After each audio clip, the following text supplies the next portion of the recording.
Inside the royal world, silence is rarely accidental. It is a decision, a form of management, and sometimes a shield. For decades, certain stories floated in the background of the monarchy, never officially denied, never confronted, and never chased by public statements or lawsuits. Instead, they were simply ignored. And in royal life, when something truly isn't true, it is shut down immediately. When silence stretches on for years, it usually signals that someone powerful is carefully protecting it. At the center of one of the most persistent silences has been Sarah Ferguson, known to the world as Fergie. She understood early on the stories that circulated quietly and chose not to intervene publicly, not out of negligence, but out of strategy. Her absence from public comment carried its own weight, and within royal circles, absence often speaks louder than words. The story in question wasn't trivial gossip. It involved a private yacht, Prince Andrew, and a young woman who would eventually rise to prominence as a duchess.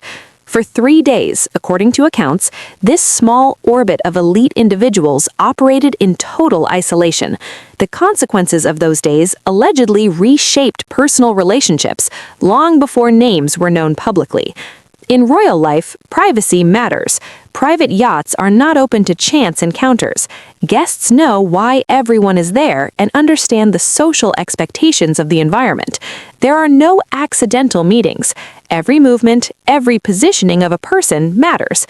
And when Fergie observed these patterns, she recognized them because she had lived them herself.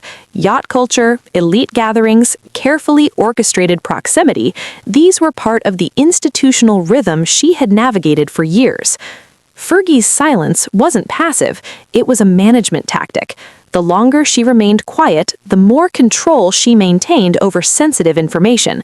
Silence in this context isn't negligence, it's governance. For a long period, that strategy worked. The institution stayed intact, relationships remained functional, and potentially dangerous stories stayed buried. Yet silence only functions as long as it is useful. Eventually, the benefit shifts, and when protection no longer serves the protector, silence becomes a liability. That's where this narrative shifts from historical management into active revelation. When someone like Fergie stops protecting the quiet, the story demands to be heard, whether the public is ready for it or not. This strategic silence also interacts with the entry of Meghan Markle into the royal world. Public perception painted Meghan as a newcomer, an outsider who stepped into royalty with charm and grace. But for Fergie, Meghan's presence was a resurfacing of patterns long recognized. Meghan did not enter blindly. She had already navigated elite social spaces, understood proximity to power, and mastered access. This knowledge matters because when history returns in the form of new entrants, it becomes a liability.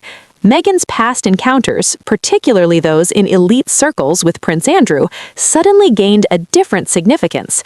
What had been contained under silence was now a potential risk for exposure, interpretation, and narrative shift. Understanding the yacht incident requires context. February 2002, off the coast of Nice, a private vessel hosted a curated social group. Meghan Markle was present, already part of the elite orbit. Prince Andrew arrived as a VIP, shifting the dynamic immediately. Observers note that Meghan's positioning beside Andrew was intentional, breaking the usual flow of social interaction. They withdrew below deck for hours, a separation noticed by guests who later recounted a heavier, quieter atmosphere upon their return. For Fergie, none of this was surprising. She recognized it as a pattern, consistent with behaviors she had witnessed and navigated throughout her time in royal circles. Silence, in this scenario, was not optional. It was structural, a tool of management. The aftermath of the yacht incident was just as critical as the event itself. Once back on shore, the situation shifted from subtle observation to active management. According to accounts, contact between Meghan and Prince Andrew continued briefly, with conversations and exchanges that suggested something meaningful had occurred. But the continuity was short-lived. Andrew returned to London, and communication abruptly ceased. Calls went unanswered, messages ignored, and time passed without explanation. This wasn't a gradual drift, It was a formalized cutoff. In royal dynamics, distance is not emotional, it is procedural. A door closed in this way carries a finality that words cannot convey, and for those accustomed to guaranteed access, the silence is both absolute and alarming. For Meghan, this sudden barrier was confusing and significant. Reports suggest she believed she might have been pregnant, which, if true, would have had far-reaching consequences personally and institutionally. A child connected to Prince Andrew outside of marriage and without institutional oversight would have presented a complex crisis for the royal family. Yet, instead of intervention or discussion, the response was total disengagement. Andrew did not reply, did not clarify, and the door to reconciliation or explanation remained firmly shut. Within this vacuum of response, decisions were forced by circumstance. Accounts indicate the pregnancy did not continue, and the subsequent silence became permanent. The absence of communication left space for interpretation, resentment, and speculation, ingredients that would linger for decades. This scenario also highlights the strategic role Sarah Ferguson played. She observed, she understood, and she chose carefully when to intervene and when to remain absent. For years, she maintained proximity to the institution without challenging its protocols. Her knowledge of Andrew's habits, social environments, and preferred methods of control allowed her to anticipate the consequences of proximity returning unexpectedly. Ferguson understood that in royal life, patterns are everything. She recognized the importance of distance, the procedural nature of disengagement, and the structural consequences of crossing invisible boundaries. Her long-term silence wasn't complicity, it was calculated insight. When Meghan entered the royal orbit, Fergie's understanding became unavoidable. Both women share an instinctive understanding of status, access, and loyalty. In some ways, Meghan's behavior mirrored Fergie's earlier strategies, aligning upward, managing proximity, and navigating elite networks.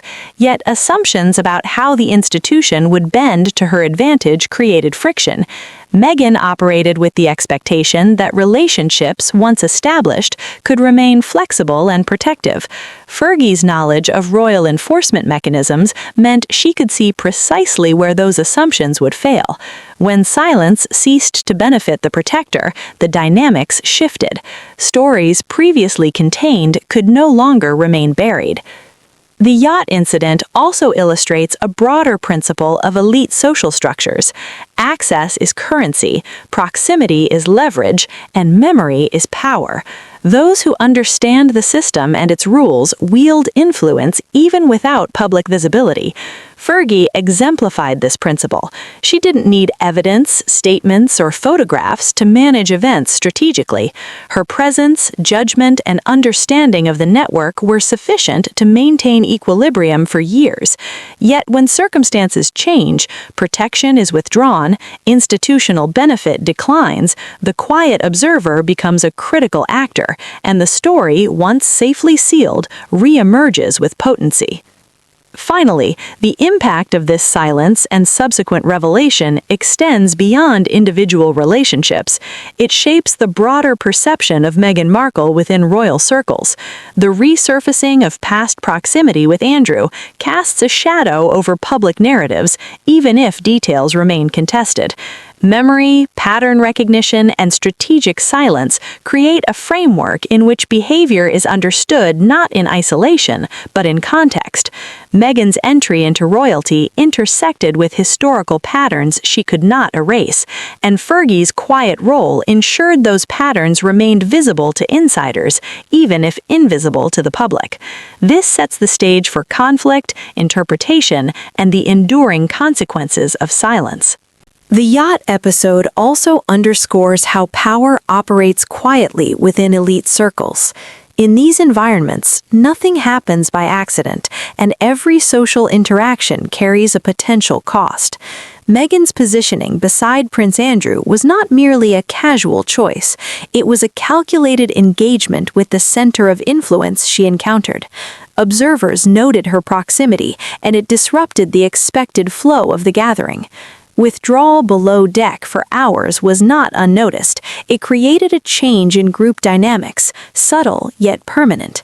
When Fergie observed these movements, she recognized them as consistent with behaviors she had seen throughout her own experiences with royalty. Silence was never passive. It was a tool for observing, managing, and ultimately controlling outcomes. After the yacht returned to shore, the unfolding consequences highlighted the procedural nature of royal enforcement. The cessation of contact, the unreturned calls, and the formalized barrier of access exemplify how the institution handles potential liabilities. Distance replaced dialogue, structure replaced sentiment, and policy overrode personal connection. For someone like Meghan, unaccustomed to such rigid enforcement, the effect was jarring. She had entered a world where proximity is a privilege, not a right, and where history, memory, and pattern determine future possibilities. The silence she encountered was purposeful, designed to remove risk rather than punish personally. And in this vacuum, assumptions had to be made, some correct, some tragically misleading. The alleged pregnancy added a new layer of urgency to the situation. If true, it would have represented a direct complication to both private and public interests, threatening to expose the vulnerabilities of a tightly managed system. Within the royal institution, such circumstances are rarely addressed publicly because public discourse cannot manage complexity. Silence becomes a mechanism for containment. Decisions are made through distance, not confrontation. Fergie's insight allowed her to anticipate the consequences of proximity, ensuring that any emerging risk could be observed without immediate intervention, preserving both personal safety and institutional stability. Her strategic quietness is emblematic of decades-long survival within royal hierarchies. Meghan's presence in this narrative also illuminates how newcomers to elite systems navigate unspoken rules. She brought with her an understanding of social maneuvering, status recognition, and access management. Yet her assumptions about flexibility and protection collided with an environment where structural procedures and historical precedent outweigh personal agency. When Fergie's strategic silence ceased to be necessary, the unearthing of past proximity became inevitable. History cannot be rewritten simply because circumstances have changed, and those with memory and motive can ensure that old patterns reassert themselves. Meghan's misjudgment was not in intention, but in underestimating how the system preserves itself through silence and controlled observation. The larger lesson in this episode is the enduring power of control in elite spaces. Fergie demonstrates that knowledge, timing, and strategic restraint often wield more influence than public statements or visible authority.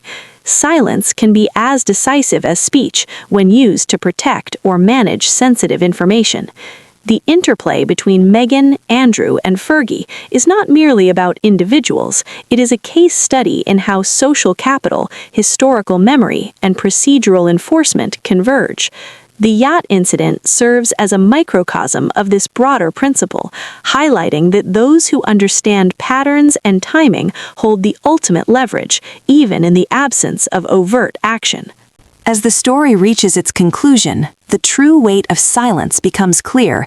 When the protector of a secret no longer benefits from keeping it, the quiet is replaced by action, memory becomes evidence, and patterns resurface with undeniable force. Sarah Ferguson's strategic absence transformed into influence precisely because she understood every nuance, every unspoken rule, and every procedural boundary of royal life. Fergie didn't need public acknowledgement, photographs, or statements to manage the outcome. Her awareness and timing were sufficient to control the narrative for decades. When Meghan Markle entered this orbit, she encountered a system she could navigate only partially, one where history and memory held equal weight to present intentions. The collision of these two instincts, Fergie's disciplined observation and Meghan's ambitious engagement, created a fault line. Both women understood the currency of proximity, the value of access, and the necessity of loyalty when it served purpose. But timing, control, and institutional memory dictated outcomes, not personal desire. Meghan's assumption that relationships and influence could bend flexibly was met by Fergie's understanding that silence and distance carry far more power than confrontation. History, once activated, cannot be ignored. What had been buried for years resurfaced quietly, demonstrating that in elite circles, leverage is as much about patience as it is about opportunity. The consequences of the yacht episode illustrate more than personal interactions. They illuminate the broader workings of royal power. Andrew's disengagement, the formal closure of access, and the institutional reinforcement of distance exemplify a system designed to preserve itself. Privilege exists, but it is conditional. Proximity is a privilege, not a right. Meghan's alleged pregnancy and the reactions that followed demonstrate how the institution prioritizes structure over sentiment. Silence becomes the most effective instrument for containment, memory the strongest arbiter of control, and strategic absence the ultimate expression of authority. In this environment, every action, inaction, and observation contributes to a network of influence that governs outcomes quietly yet decisively. What emerges from this story is a profound lesson about visibility and power. Meghan's public narrative of charm, grace, and ascent into royalty contrasts sharply with the structural realities that govern relationships behind the scenes. The yacht, Andrew, and Fergie are not merely anecdotes. They are evidence of how status, memory, and proximity function as forces that shape destinies, even when unnoticed by the general public. Silence, when wielded with precision, exerts as much influence as words. Decisions made in absence resonate through time, quietly defining who has power and who does not. Fergie's strategic management of the story demonstrates that influence is often invisible, subtle, and enduring. Finally, the lesson for the royal family, for Meghan Markle, and for anyone navigating elite systems is unmistakable. Control is not always exercised through confrontation. Power often operates through silence, timing, and procedural authority. Fergie's role illustrates that knowing patterns, predicting outcomes, and maintaining strategic distance can shape the trajectory of events more profoundly than public interventions. Meghan's experience demonstrates how assumptions about flexibility and protection can clash with structured realities, resulting in outcomes that are less about morality and more about mechanics. When memory, motive, and opportunity converge, secrets do not whisper, they resurface. And when someone with nothing left to lose decides to speak, even indirectly, the past no longer remains quiet. This is the truth that Sarah Ferguson's silence finally reveals, a truth the royal family has long feared, and a story that continues to shape the dynamics of power, access, and loyalty within the monarchy.